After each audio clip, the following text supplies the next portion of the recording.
My name is Patrick McCabe. I've always had really messed up teeth growing up, like atrociously bad.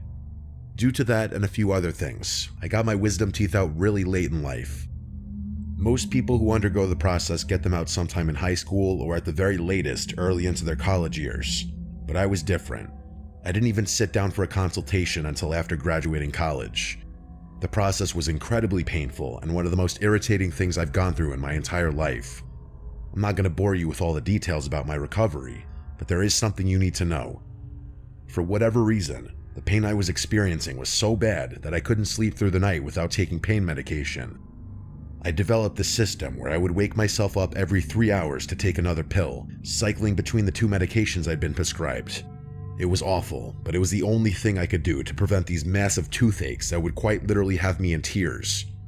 It should go without saying that my sleep schedule was downright awful during that period.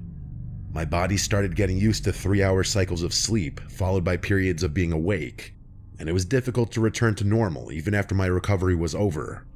That was honestly the worst part, the sleep. It was not normal, I'm telling you. I didn't even feel human after a while. It was like I had become something else, constantly waking up and going back to sleep. I don't even want to think about it. One night, I'm pretty sure it was during the first week of recovery, I was up at like 4 a.m. to take my meds again. For whatever reason, I couldn't fall back asleep afterwards. I don't know if it was because of my condition or because the AC had stopped working, but it was really hot in my room, way hotter than usual. I remember tossing and turning for like 10 minutes before deciding I had to do something about the heat. The only thing I could think of was to open my bedroom window, which I did. That helped a little bit, but I still couldn't sleep. So there I was, lying there miserably in bed, praying with every fiber of my being that I just fall asleep. But of course, I didn't. At one point, I started picking up on this strange noise coming from outside my window. I never slept with my window open, so at first I figured it was just some normal outside sound that I wasn't used to hearing. But the more I listened, the more I got the feeling that it wasn't a normal sound. It sounded almost like scratching, as if some kind of animal were dragging its claws on something. That's the best way I can describe it. At one point, the noise got louder, and I realized it sounded like it was coming from above me, from the roof. And then, a few seconds later, the noise started moving above me, gradually fading out of earshot. I was pretty positive at that point that it was some kind of critter messing around on the roof. My family lives in a woodsy area, so we've had our fair share of curious raccoons and pest infestations. I really wanted to just ignore it and go back to sleep, but I knew my dad would be livid if something burrowed into our attic again, so I had to do something. Plus, it wasn't like I was on the brink of falling asleep anyway. I was wide awake. So without much thought, I threw my covers off, jumped out of bed, and started making my way to the garage. From there, I grabbed one of my dad's heavy-duty flashlights and walked back through the house to the back door. My room sits on the first floor near the back of the house where the roof is the lowest, so I figured I'd check over there first. I made it to the spot outside my bedroom window and started sweeping the flashlight beam across the roof. I didn't see anything up there, so I sighed and figured the animal had crawled to a different part of the roof in the time it had taken me to get outside. I started walking around the house, trying my best to illuminate as much of the roof as possible. All I really needed to do was scare the animal away, which would be pretty easy if I could just find the damn thing. I was standing near the front of the house where the roof is nearly twice as high when I spotted something shift in the corner of my flashlight beam. With one quick flick of my wrist, I shot the flashlight toward the spot I had seen movement and nearly passed out. There, standing on the roof, was a person. Not an animal, not a pack of animals, but a fully grown human being. There was a naked human being standing on my roof, frozen in the beam of my flashlight. I screamed, I couldn't help it, and as soon as I did, the person on the roof started moving, almost like they were allergic to the light of my flashlight. I tried to trace their movements with the light, but they were absurdly fast. Until that moment, I didn't know it was possible to move so fast barefoot, let alone on the loose shingles of an uneven roof. They started making their way back to where my room was, and I sprinted around the house to intercept them. I don't even know what I was thinking. I should have just ran back inside, but there was some deep instinct in me that prevented me from backing off. I yelled for my dad as I ran, hoping he'd be able to get outside in time to help me ward off or restrain the psycho on our roof. I made it to the back of the house just in time to see the person preparing to jump off the roof. My first thought was that there was no way. There was absolutely no way a person could jump off that roof without suffering serious injuries, even from that lower point. Surely they'd have to find another way down. But without hesitation, the person jumped, slamming into the concrete with a deafening thump. The shock of what I was seeing had me frozen in place at that point. I couldn't even process what was going on because of how insane it was that someone had actually just jumped off our roof. I don't know how he didn't shatter every bone in his legs. My dazed shock only lasted a split second, but that was enough. The person immediately got up off the paver stones and charged toward me, tackling me to the ground. He started clawing at my eyes, almost like he was trying to rip my face off. I screamed and kicked, but I couldn't get him off me. He was grunting and spitting, and there was no logical explanation for how someone like that could be so strong. I started feeling blood pouring down my face, and in that moment, I thought I was going to die. But then, over the sound of my own screaming, I heard the back door burst open. Seconds later, my dad was pulling the person off of me, cursing and yelling like it was life or death. I got up off the ground just in time to see that psycho breaking free of my dad's grasp, completely covered in my blood. Instead of continuing to attack me or my dad, he ran to the edge of our yard, scaled our backyard fence, and disappeared into the darkness. My dad and I stood there in shock while the sounds of his footsteps crashing through the forest faded into the distance. I'll fast forward through the rest. I had to go to the hospital that night. My dad almost crashed just trying to get me there. I had lost a ton of blood, and the doctors had to give me all sorts of shots to prevent me from getting any infections or diseases that guy might have had. It was a nightmare. The one saving grace was that my mouth was basically untouched, so my teeth didn't need to be re-examined. The police were useless, not like they could have done much anyway. They said searching the woods would be unfeasible given how vast it was, and insisted that simple security cameras would have prevented the whole thing. My dad later discovered that the person on the roof had been trying to dig into our attic, just like an animal would. Ironically, it wasn't my dad or me who was the most affected. It was my mom. She cried about this incident so many times, and she was actually the one who went ahead and upped our home security. I still have no explanation for what happened that night. Who that guy was, where he had come from, and how he had even found our house are just a few of the 1,000 questions about that night that I fear will never be answered.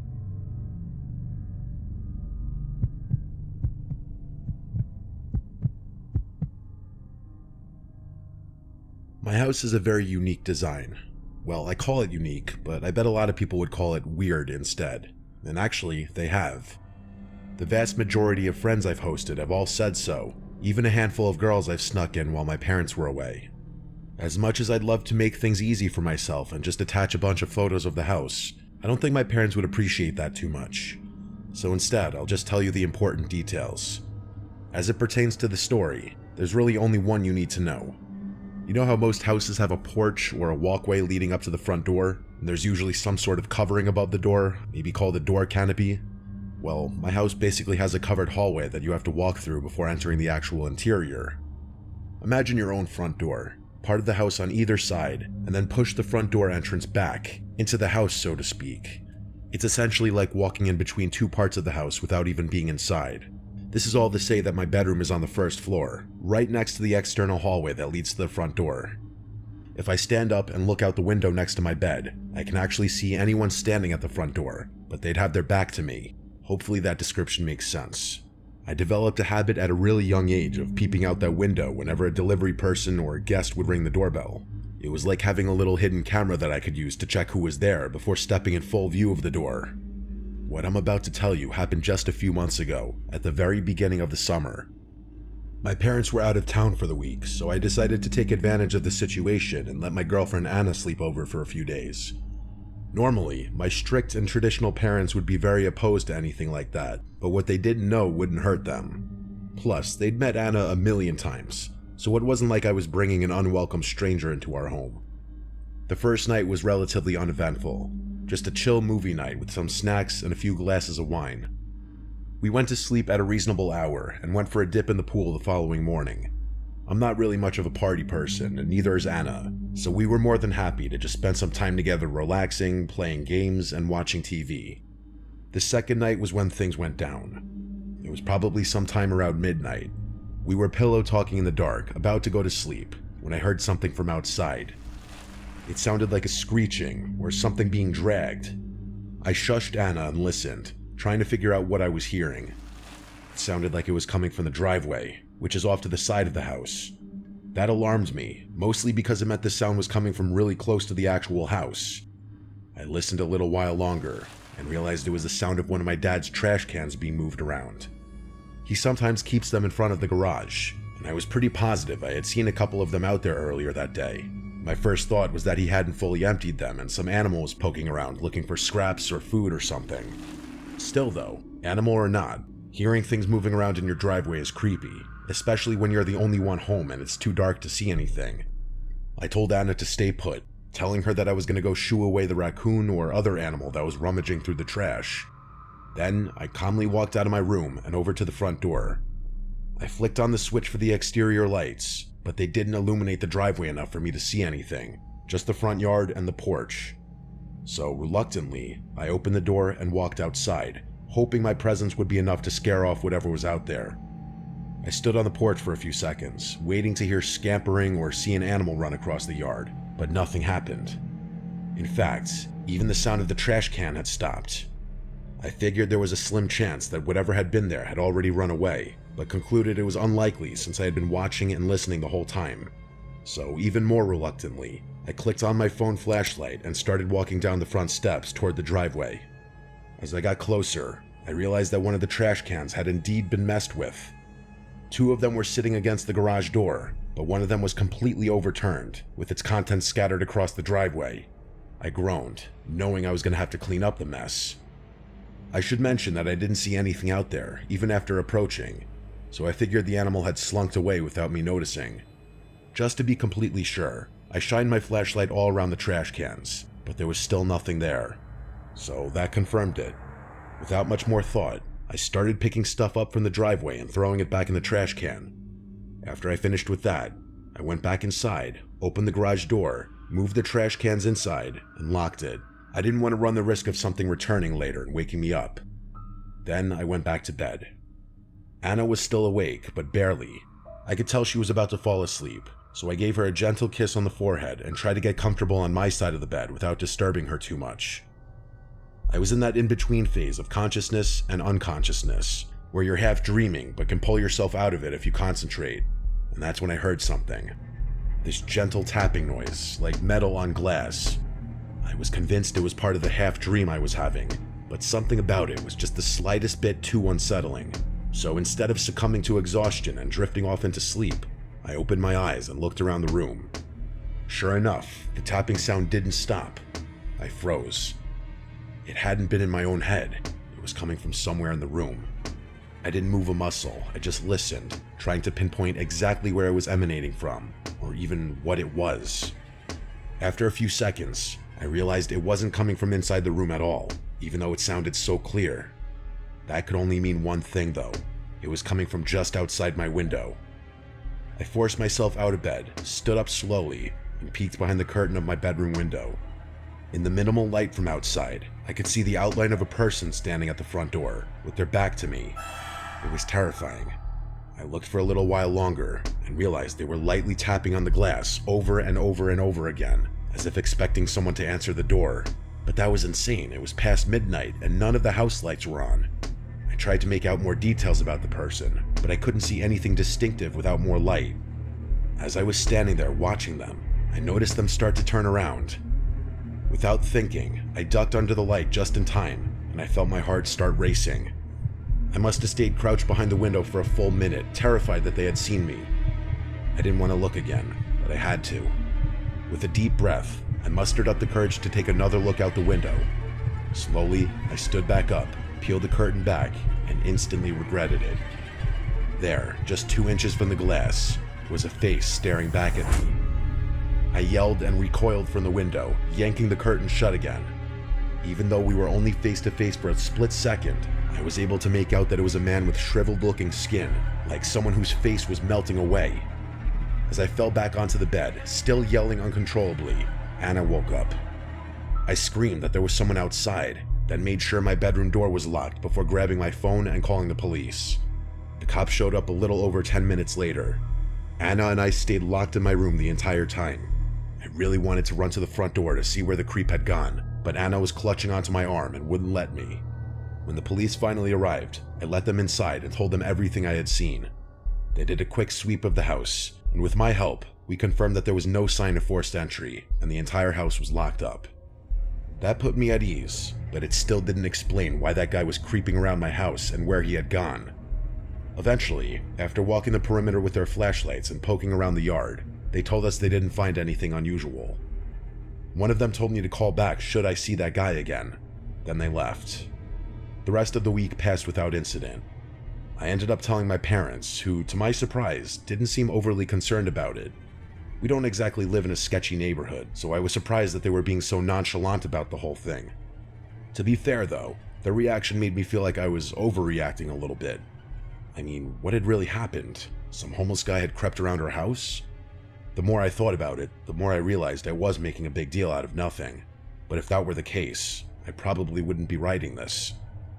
The reason I'm writing this now is because for the past few nights, I've woken up randomly in the middle of the night to strange noises coming from outside my window. Not my trash cans moving around like what I had heard before, but different sounds. I told my dad about them, and he's actually planning on installing some security cameras around the perimeter of our house. But still, I can't help but feel like that guy showing up at my house wasn't a one-off thing. If anything else happens, I'll be sure to send a follow-up.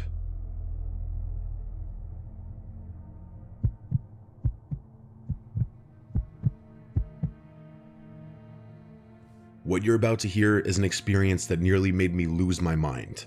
It's still something that I think about quite often if I'm being honest, but I've been able to recover a bit in the months since it's happened. The whole story is pretty quick, so I'll get right into it. I'm a single guy in my mid-30s. I live alone with no pets in a small one-story house. The house is really modest. 1 bedroom, 1 bathroom, a living room, kitchen, dining room, and a tiny garage. That's it. Life is fantastic. Because of my profession, I can work on my own time and don't have to answer to anyone, whether that be a girlfriend, a parent, or an employer. Freedom has always been an imperative part of my life, so I've done my best to maximize it wherever possible. I know a lot of people are different, and a lot of people might actually judge me for my quote, immature lifestyle, but everyone has different priorities and preferences, so as long as no one judges me, I won't judge them.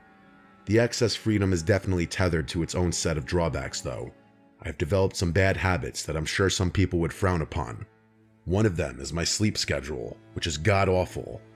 For some reason, I'm most productive at late hours of the night, so I often find myself staying up until dawn and sleeping into the afternoon. It's just how my body functions, and until I'm absolutely forced to, I don't see a reason to change anything. I was up really late one night. I'm talking past 3 a.m. late. I was sitting at my desk, getting some work done on my computer. I was in the zone, not even listening to music. Imagine yourself at peak hours. That's the kind of groove I was in. The room was dead silent, and I was alone with my thoughts, the sound of my keyboard, and my work.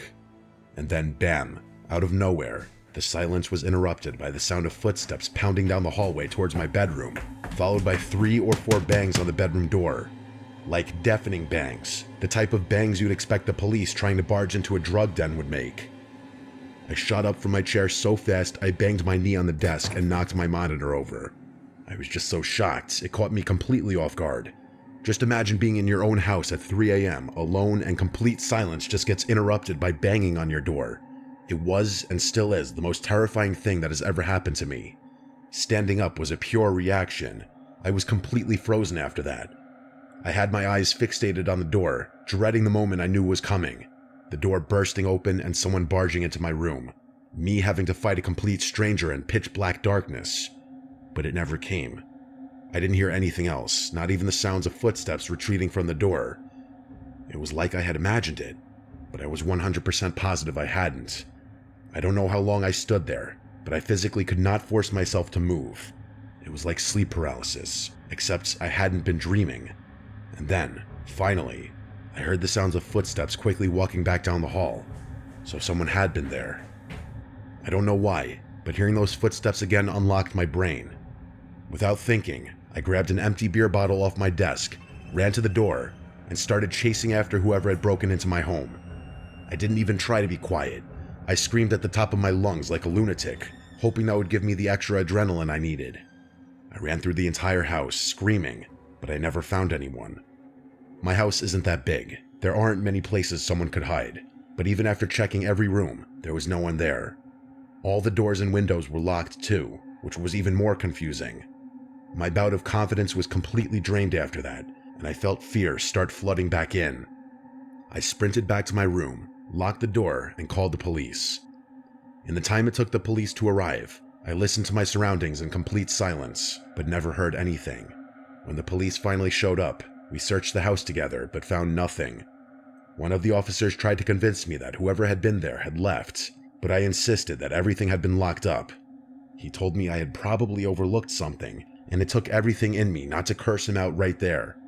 I know for a fact that nothing had been unlocked, but that didn't explain how that person had gotten into and out of my house. Unless I had imagined it, but I know I didn't. For the next week, I was a psychological mess. My brain refused to accept that I had imagined something so vivid, but I couldn't conceive of a possible way that that person had gotten into and out of my house. I'm much better now, but there was a time where I had trouble sleeping, eating, working, everything. Even now, the only explanation I can think of is that I somehow didn't notice an unlocked window or door in my house. Still though, why anyone would crash through my house just to run away is a complete mystery to me.